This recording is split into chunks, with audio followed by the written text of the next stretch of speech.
Modern astronomy వచ్చేంత వరకు నక్షత్రాలు ఒక వింత వస్తువులని, అవి దేవుడి నుండి వచ్చాయని అందరూ నమ్మేవారు. పురాతన కాలపు మనుషులు ఆకాశంలో కనపడే ఈ నక్షత్రాలు కొన్ని వింత ప్యాటర్న్స్ ను ఫామ్ చేస్తున్నాయని గుర్తించారు. ఈ ప్యాటర్న్స్ ను జంతువులు మనుషుల రూపంలో గుర్తించి వాటికి పేర్లు పెట్టారు.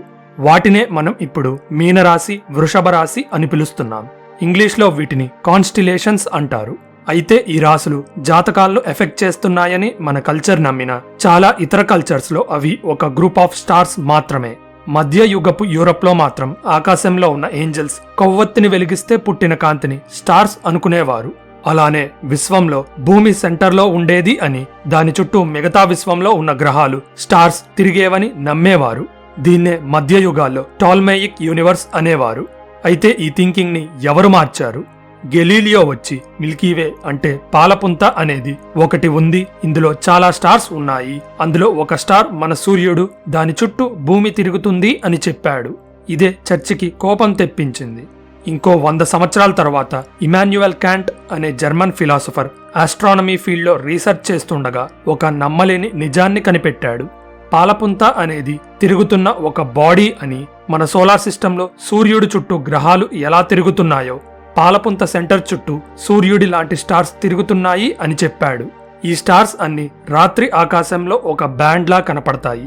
దీన్నే ఈ వీడియోలో మీరు చూడొచ్చు. 1600 నుండి 1700 సంవత్సరాల మధ్యలో మొదటి టెలిస్కోప్స్ పుట్టాయి. ఇదివరకు ఎప్పుడూ చూడని వింతల్ని వీటి ద్వారా మొదటిసారిగా ఆకాశంలో మనం చూడగలిగాము. అవేంటి? ఈ పురాతన టెలిస్కోప్స్ అంత పవర్ఫుల్ కాదు కాబట్టి ఇతర గెలాక్సీస్ అన్ని మేఘాల్లా కనపడ్డాయి. కాకపోతే ఈ గెలాక్సీస్ ని నెబులా అన్నారు. నెబులా అంటే గెలాక్సీస్ లో ఉన్న దుమ్ము ఒక చోట చేరి స్టార్స్ పుట్టే చోటు. అవి గెలాక్సీస్ లోపల ఉంటాయి. అయితే మన పాలపుంతలానే ఈ నెబులాస్ అనంత విశ్వం అనే సముద్రంలో దీవుల్లాగా తేలుతున్నాయి అని ఎమాన్యుయల్ క్యాంట్ చెప్పాడు. కాబట్టి 1888లో ఆండ్రోమెడా గెలాక్సీను ఫోటో తీసి అందరూ ఆండ్రోమెడా నెబులా అంటం మొదలుపెట్టారు. అయితే 1920లో కథ మారింది. ఎడ్విన్ హబుల్ తీసిన కొత్త ఫొటోస్ సహాయంతో ఆండ్రోమెడా అనేది మన పాలపుంతలో ఉండే ఒక గెలాక్సీనే కాదు అని, అది మన పాలపుంత లాంటి ఒక సపరేట్ గెలాక్సీ అని ఒక పెద్ద బాంబు పేల్చాడు. అప్పుడే మనుషులు ఒక విషయాన్ని అర్థం చేసుకున్నారు. అప్పటిదాకా మనమే విశ్వానికి సెంటర్, మన చుట్టూనే అన్నీ తిరుగుతాయి అని అనుకున్నారు. కానీ ఎడ్విన్ హబుల్ చెప్పిన దాని ప్రకారం విశ్వంలో ఉన్న ట్రిలియన్ల కొద్దీ గెలాక్సీస్ లో మన పాలపుంత ఒక చిన్న చితక గెలాక్సీ అని అర్థం చేసుకున్నారు. అలానే మన పాలపుంత కంటే చిన్న గెలాక్సీస్ ఉంటాయా? మన పాలపుంత సైజ్ చూసుకుంటే 1,00,000 కాంతి సంవత్సరాలు ఉంటుంది. ఇందులో 100 బిలియన్ స్టార్స్ ఉంటాయి. కొన్ని గెలాక్సీస్ చాలా చిన్నగా 100 కాంతి సంవత్సరాల సైజులోనే ఉంటాయి. తిప్పి తిప్పి కొడితే వీటిల్లో 1000 స్టార్స్ కూడా ఉండవు. వీటిని డ్వార్ఫ్ అంటే మరగుజ్జు గెలాక్సీస్ అంటారు. ఇలాంటి వాటిల్లో సెగ్వే 2 ఒకటి. ఈ గెలాక్సీస్ లో అన్నిటికంటే మనకి అతి దగ్గరగా ఉండేది ఆండ్రోమెడా గెలాక్సీ. దీని సైజ్ పాలపుంత కంటే చాలా పెద్దగా 1,50,000 కాంతి సంవత్సరాలు ఉంటుంది. ఇందులో ఎన్ని స్టార్స్ ఉంటాయి? ఆ నెంబర్ 1 ట్రిలియన్, అంటే పాలపుంత కంటే 1000 రెట్లు ఎక్కువ. హలో ఫ్రెండ్స్, మీరింకా ఇలాంటి ఇంట్రెస్టింగ్ వీడియోస్ చూడాలంటే ఛానల్ సబ్స్క్రైబ్ బటన్ నొక్కి బెల్ ఐకాన్ క్లిక్ చేయండి. అయితే ఆండ్రోమెడా మరియు పాలపుంత గుద్దుకోబోతున్నాయా? కంగారు పడకండి, అది జరగడానికి ఇంకా 4.5 బిలియన్ సంవత్సరాలు పడుతుంది. ఇలా 2 గెలాక్సీస్ ఢీకొన్నప్పుడు భారీ పేలుళ్లు జరిగి అన్నీ అంతమైపోతాయి అని మీరు అనుకుంటున్నారేమో. అది కరెక్ట్ కాదు. ఈ రెండిట్లో ఉన్న స్టార్స్ అన్ని కొన్ని వందల మిలియన్ల సంవత్సరాల వరకు గ్రావిటీ డాన్స్ చేస్తాయి. ఇలాంటి టైంలో 2 గెలాక్సీస్ లో ఉన్న స్టార్స్ మధ్య చాలా దూరం ఉంటుంది, కాబట్టి అవి గుద్దుకోవు. సో మన సూర్యుడు గాని భూమి గాని అంతమయ్యే ఛాన్స్ చాలా తక్కువ. కానీ ఇది జరగడానికి 4.5 బిలియన్ సంవత్సరాలు పడుతుందని చెప్పా కదా. ఈ టైంలో మన సూర్యుడు బాగా ఉబ్బి రెడ్ జైంట్ గా మారిపోతాడు. అప్పుడు భూమికి ఇక గుడ్ బై చెప్పాల్సిందే. అయితే ఆ టైంకి మనం యుద్ధాలు పెట్టుకుని కొట్టుకొని చావకపోతే టెక్నాలజికల్ గా చాలా అడ్వాన్స్డ్ గా ఉంటాము. కాంతి వేగాలతో ప్రయాణించే వార్ప్ డ్రైవ్స్ కనిపెట్టే ఉంటాం కాబట్టి ఈ సూర్యుడి అంతాన్ని తప్పించుకోవచ్చు.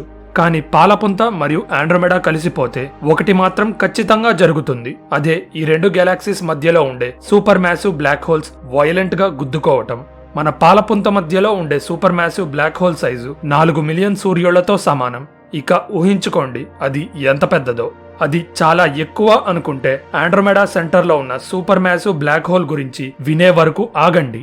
దాని సైజు 200 మిలియన్ సూర్యుళ్లతో సమానం. ఈ 2 సూపర్ మ్యాసివ్ బ్లాక్ హోల్స్ ఒక కాంతి సంవత్సరం అంత దగ్గరికి వచ్చినప్పుడు వాటి నుండి చాలా పవర్ఫుల్ గ్రావిటేషనల్ వేవ్స్ బయటికి వస్తాయి. వాటి మధ్య దూరం ఇంకా తగ్గే కొద్దీ ఆ వేవ్స్ ఇంకా బలంగా మారతాయి. ఈ సూపర్ మ్యాసివ్ బ్లాక్ హోల్స్ కలుస్తున్నప్పుడు ఒక్కసారిగా 100 మిలియన్ సూపర్ నోవాల పేలిన శక్తి బయటికి వస్తుంది. అప్పుడు పుట్టే కాంతి గ్యాలక్సీలో ఉన్న అన్ని సూర్యుళ్ల కాంతి కంటే చాలా లూమినస్ గా ఉంటుంది. మనకు తెలిసిన అత్యంత శక్తివంతమైన క్వాజార్లు వేల పాలపుంతలతో సమానమైన కాంతిని వదులుతాయి. అసలు క్వాజార్ అంటే ఏంటి? గ్యాలక్సీస్ మధ్యలో సూపర్ మ్యాసివ్ బ్లాక్ హోల్స్ ఉంటాయని మాట్లాడుకున్నాం కదా. ఈ బ్లాక్ హోల్ దాని చుట్టూ ఉన్న పదార్థాన్ని తినేస్తూ చాలా కాంతిని పుట్టిస్తుంది. ఈ కాంతి ఎంత శక్తివంతమైందంటే అది కొన్ని బిలియన్ల కాంతి సంవత్సరాల దూరానికి కూడా కనబడుతుంది.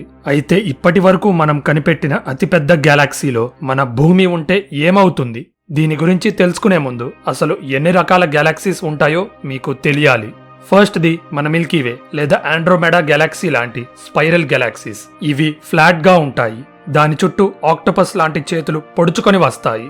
రెండవ టైప్ ని లెంటిక్యులర్ గ్యాలక్సీస్ అంటారు. ఇవి కూడా ఫ్లాట్ గానే ఉన్నా వాటి చుట్టూ ఆక్టోపస్ లాంటి చేతులు ఉండవు. కాబట్టి లెంటిక్యులర్ గ్యాలక్సీస్ లో స్టార్స్ పుట్టే రేట్ చాలా తక్కువగా ఉంటుంది. మూడవ టైప్ ని ఎలిప్టికల్ గ్యాలక్సీస్ అంటారు. ఇవి అంత ప్రత్యేకమైనవి కావు. ఒక్కసారి చూస్తే మిగతా గ్యాలక్సీస్ కి వీటికి తేడా అర్థమైపోతుంది. కానీ విశ్వంలోకెల్లా ఈ ఎలిప్టికల్ గ్యాలక్సీసే అతి పురాతనమైనవి. 2 గ్యాలక్సీస్ గుద్దుకొని ఒకటిగా కలవడం వల్ల ఇలాంటి ఎలిప్టికల్ గ్యాలక్సీస్ పుడతాయి. సో ఆండ్రోమెడా మరియు మిల్కీవే కలిసిపోయి చివరికి మాల్డ్రోమెడా అనే ఎలిప్టికల్ గ్యాలక్సీగా మారతామేమో. ఎలిప్టికల్ గ్యాలక్సీస్ విశ్వంలోనే అతిపెద్ద గ్యాలక్సీస్. ఎందుకంటే వీటి నిర్మాణాల్ని ఏ శక్తి ఆపలేదు. కొత్త టెక్నాలజీస్ వస్తూ ఉండడంతో నిన్న అతిపెద్ద గ్యాలక్సీ అనుకున్నది ఈరోజు సెకండ్ పొజిషన్ లోకి పడిపోతుంది. చాలా రోజుల వరకు IC1101 అనే గ్యాలక్సీ మనం కనిపెట్టిన అతిపెద్ద గ్యాలక్సీగా ఫస్ట్ ప్లేస్ మెయింటైన్ చేస్తూ వస్తుంది. ఇది 4 మిలియన్ కాంతి సంవత్సరాల పొడవున్న ఎలిప్టికల్ గ్యాలక్సీ. అంటే పాలపుంత కంటే 40 రెట్లు పెద్దదన్నమాట. అయితే కొన్ని లెక్కలు తప్పని తెలిసాక దీని సైజ్ 3 లక్షల కాంతి సంవత్సరాలకు పడిపోయింది. సో ఈ వీడియో చేసే టైంకి ESO 38376 1.7 మిలియన్ కాంతి సంవత్సరాల పొడవుతో ఫస్ట్ ప్లేస్ మెయింటైన్ చేస్తుంది. కాబట్టి మన భూమి ఈ సూపర్ మ్యాసివ్ గ్యాలక్సీలో ఉంటే ఏం జరుగుతుందో ఇప్పుడు చూద్దాం. అయితే ముందుగా కొన్ని అజంప్షన్స్ చేసుకోవాలి. ESO 38376 ఒక ఎలిప్టికల్ గ్యాలక్సీ అనుకుందాం. దాని కోర్ నుండి మన భూమి పెద్ద దూరంలో లేదని అనుకుందాం. సో అలాంటి భూమిలో నుండి మన ఆకాశం వంక చూస్తే అది కాంతివంతంగా కనబడుతుంది. అదెందుకు? ఎందుకంటే ఇప్పుడు మన ఆకాశంలో ఉన్న దానికంటే ఆ ఆకాశంలో స్టార్స్ 10 నుండి 100 రెట్లు ఎక్కువగా ఉంటాయి. కాబట్టి మనకి 12 కాకుండా 100 రాశులు ఉంటాయేమో. ఎందుకంటే మన పూర్వీకులు స్టార్స్ ని కనెక్ట్ చేసుకుని ఒక ప్యాటర్న్ ఫామ్ చేసుకోవడానికి కొన్ని కోట్ల నక్షత్రాలు ఉండేవి. ఒక గ్యాలక్సీ మిలియన్ల కాంతి సంవత్సరాల సైజులో ఉన్నప్పుడు దాని మధ్యలో ఉండే సూపర్ మ్యాసివ్ బ్లాక్ హోల్ కూడా చాలా పెద్ద సైజులో ఉండాలి కదా. కాకపోతే ఈ బ్లాక్ హోల్స్ ని సూపర్ మ్యాసివ్ అనకుండా స్టూపెండస్లీ లార్జ్ బ్లాక్ హోల్స్ అంటారు. ఈ పదం నేను కాదు, సైంటిస్టులే పెట్టారు. ఈ భారీ బ్లాక్ హోల్ 100 బిలియన్ సూర్యుళ్ల సైజులో ఉంటుంది, లేదా పాలపుంత మధ్యలో ఉండే బ్లాక్ హోల్ కంటే 1,00,000 రెట్లు పెద్దగా. ఈ బ్లాక్ హోల్ ఇంత పెద్దగా ఉండటం వల్ల దాన్ని మనం ఈజీగా కనిపెట్టేవాళ్లం. ఎందుకంటే దాని గ్రావిటీ వల్ల చుట్టూ చాలా స్టార్స్ తిరుగుతూ ఉంటాయి.